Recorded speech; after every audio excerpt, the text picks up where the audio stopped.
Bismillahirrahmanirrahim. Assalamualaikum warahmatullahi wabarakatuh. Baiklah, kami dari kelompok 6 dari Departemen Teknik Industri kelas A, yang dimana kami ini ingin mempresentasikan hasil diskusi kami.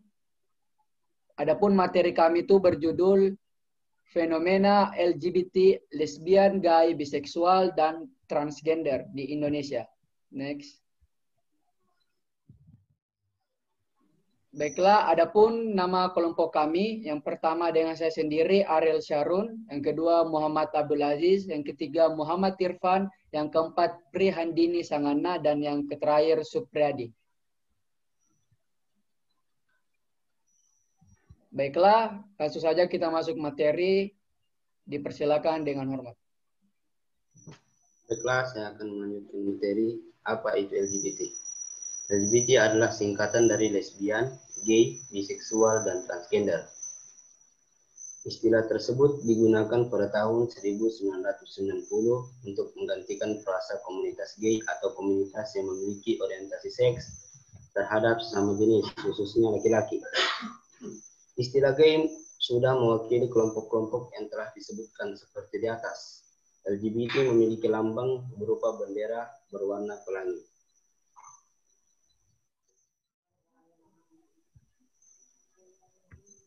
Baiklah, pengertian dari LGBT yang pertama yaitu gay.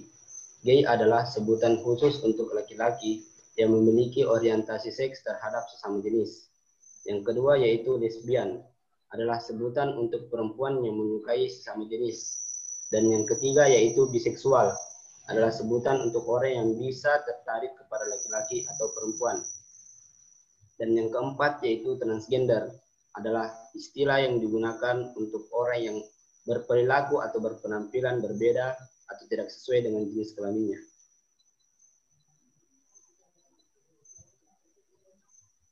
Baiklah, selanjutnya yaitu faktor-faktor penyebab LGBT.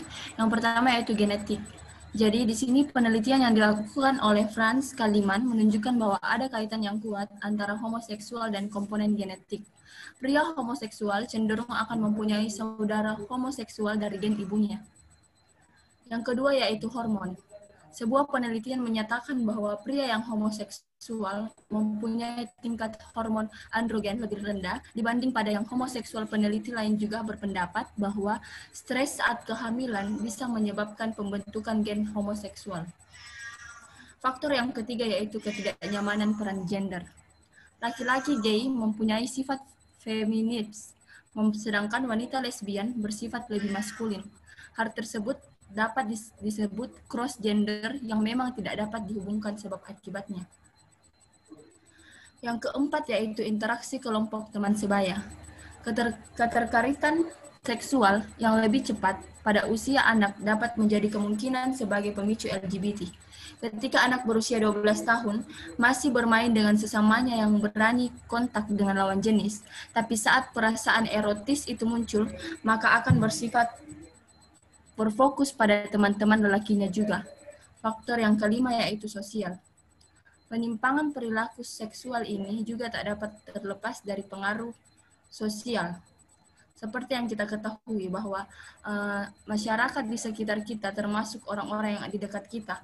Contohnya ini misalnya jika anak laki-laki dibiasakan bermain boneka dari kecil, maka dia akan membentuk jiwa yang feminim, begitupun sebaliknya. Sekian untuk faktor-faktor penyebab LGBT.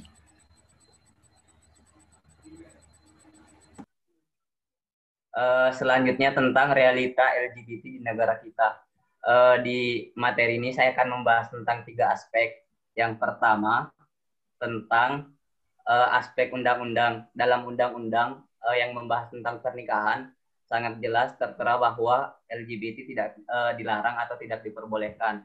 Aspek yang kedua dalam Pancasila, lebih tepatnya sila 1, tentang ketuhanan yang Maha Esa, yang artinya bahwa setiap masyarakat harus berketuhanan, dan di Indonesia ada 6 agama yang diakui dan resmi, dan dari ke-6 itu semuanya LGBT dilarang dengan jelas. Selanjutnya aspek ketiga, kenapa di Indonesia aspek perbandingan Indonesia dengan negara luar yang cenderung bebas Di sana LGBT banyak berkembang.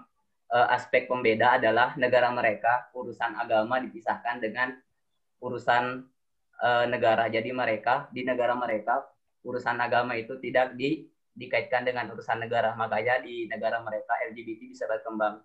Sedangkan di Indonesia adalah negara yang mengatur masyarakatnya dalam hal agama, di mana setiap masyarakat harus memeluk agama dan taat pada satu agama.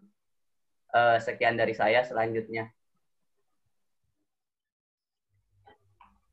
Kemudian, masalah yang ditimbulkan dari LGBT. Penyimpangan seksual ini pada kenyataannya dapat menyebar dengan begitu cepat. Bahkan seseorang yang perempuan atau laki-laki yang tadinya terlahir normal dapat terpengaruh dengan masalah ini. LGBT dapat membahayakan pendidikan, kesehatan, bahkan moral seseorang. LGBT juga menyebabkan terjadinya pelecehan seksual yang terjadi di mana-mana. Bahkan juga sering terjadi pada anak-anak di bawah usia. Next. Baiklah, adapun solusi menghadapi LGBT di Indonesia itu yang pertama itu perlu dilakukan peninjauan kembali peraturan perundang-undangan yang memberikan kebebasan praktik hubungan seksual sejenis. Dan yang kedua itu masjid-masjid besar membuka klinik LGBT yang memberikan bimbingan dan penyuluhan keagamaan kepada penderita LGBT. Dan yang ketiga itu pemerintah bersama masyarakat saling mendukung untuk menanggulangi masalah ini, yakni dengan cara melakukan kampanye besar-besaran tentang bahaya dan pengaruh yang ditimbulkan oleh LGBT. Dan solusi yang keempat mengenai penggunaan media massa atau media sosial sebaik mungkin, yakni dengan cara menampilkan sebanyak mungkin kisah-kisah pertobatan orang-orang LGBT dan mengajak untuk menyuarakan pendapat. Dan yang terakhir, orang-orang yang telah sadar LGBT perlu didukung positif dengan sarana yang baik. Next. Baiklah, kesimpulan dari kelompok kami itu bahwasanya dari segi pandangan seluruh agama yang resmi di Indonesia, semua agama mengharamkan seluruh aktivitas LGBT ini karena bertentangan dengan ajaran seluruh agama di Indonesia. Meskipun orang-orang yang berdalih bahwa di Indonesia adanya kebebasan berekspresi, namun tetapi saja LGBT ini sangat bertentangan dengan prinsip-prinsip Pancasila. Baiklah, mungkin cukup sekian dari kelompok kami. Kurangnya mohon dimaafkan dan lebihnya mohon diambil. Assalamualaikum warahmatullahi wabarakatuh.